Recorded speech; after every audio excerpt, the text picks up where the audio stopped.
अस्सलाम वालेकुम नाज़रीन, आज मैं आपको एक बहुत अहम सीक्रेट बताने जा रहा हूँ कि आपने अपनी उम्र से 10 साल यंग कैसे नज़र आना है।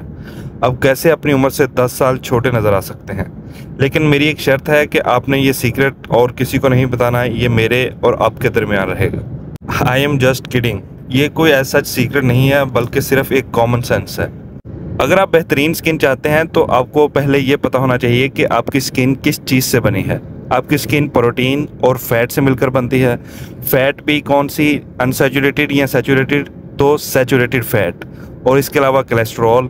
इस बात से आपको एग्जैक्टली आइडिया होता है कि हमारी स्किन को यंग रखने के लिए हमें सैचुरेटेड फैट और कोलेस्ट्रॉल की ज़रूरत होती है। अगर आप सैचुरेटेड फैट और कोलेस्ट्रॉल खाना बंद कर देंगे तो आपकी जल्द बहुत जल्द ओल्ड होना शुरू हो जाएगी, आप बूढ़े लगने लगेंगे। अब आप सोच रहे होंगे कि कोलेस्ट्रॉल और सैचुरेटेड फैट हमारी बॉडी के लिए क्या करते हैं।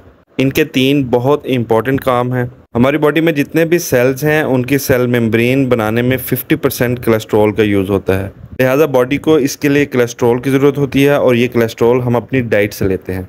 नंबर 2, कोलेस्ट्रॉल बाइल बनाने के लिए बहुत ज़रूरी होता है। और बाइल क्या करता है कि ये हम जो भी फैट वाला फूड खाते हैं उसको डाइजेस्ट करवाता है और उसमें से फैट सॉल्युबल विटामिन्स को एक्सट्रैक्ट करवाता है ताकि हमारी बॉडी इसको जज़ब कर सके।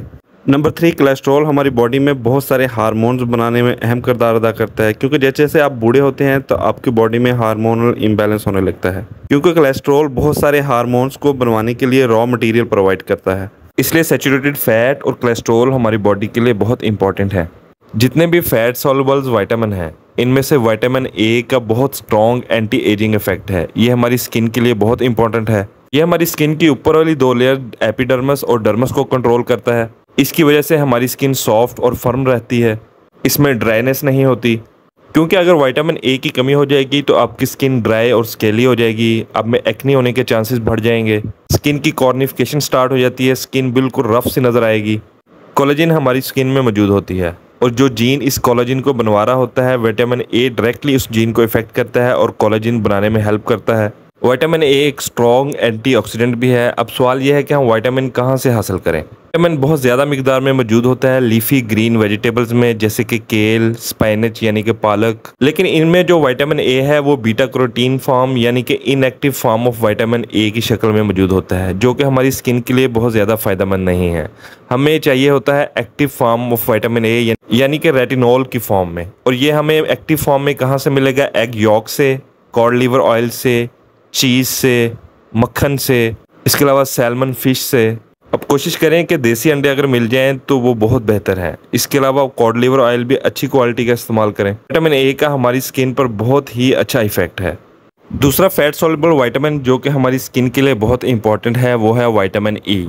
ये हमारी स्किन के एजिंग प्रोसेस को स्लो कर देता है। इसके अलावा जो हमारी स्किन पर रिंकल्स बन रहे होते हैं उनको ख़त्म करता है। इसका बहुत स्ट्रॉन्ग एंटीऑक्सीडेंट इफेक्ट है क्योंकि ये फ्री रेडिकल्स को ख़त्म करता है। मतलब विटामिन ई बहुत इंपॉर्टेंट है, ख़ासतौर पर उन फीमेल्स के लिए जो कि मेनोपॉज से गुजर चुकी हैं, जिनकी माहवारी बंद हो चुकी है। इस उम्र में क्या होता है कि आपकी ओवरीज काम करना छोड़ देती हैं, सेक्स हार्मोन्स बहुत कम बनते हैं, लिहाजा विटामिन ई की रिक्वायरमेंट बढ़ जाती है क्योंकि ये रॉ मटेरियल प्रोवाइड कर रहा होता है इन हार्मोन्स को बनने के लिए।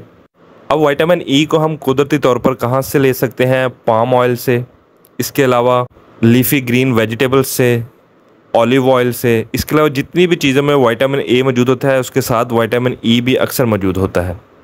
अब हम बात करेंगे कि हमें किन चीज़ों से अवॉइड करना है, कौन सी ऐसी चीज़ें हैं जिनसे हमें परहेज़ करनी है अगर हम अपनी उम्र से यंग नज़र आना चाहते हैं। इनमें से नंबर 1 चीज़ है AGE यानी कि एडवांस ग्लाइकेशन एंड प्रोडक्ट्स। ये क्या है? जब आप प्रोटीन्स को कार्बोहाइड्रेट के साथ मिला के खाते हैं या प्रोटीन को फैट के साथ मिलाकर खाते हैं, फॉर एग्जांपल आप फ्राइज़ खाते हैं केचप डालकर या फिर आप बर्गर खा रहे हैं केचप डालकर, क्या होता है कि ये एडवांस ग्लाइकेशन एंड प्रोडक्ट्स बनते हैं जो कि स्टिकी प्रोटीन्स हैं।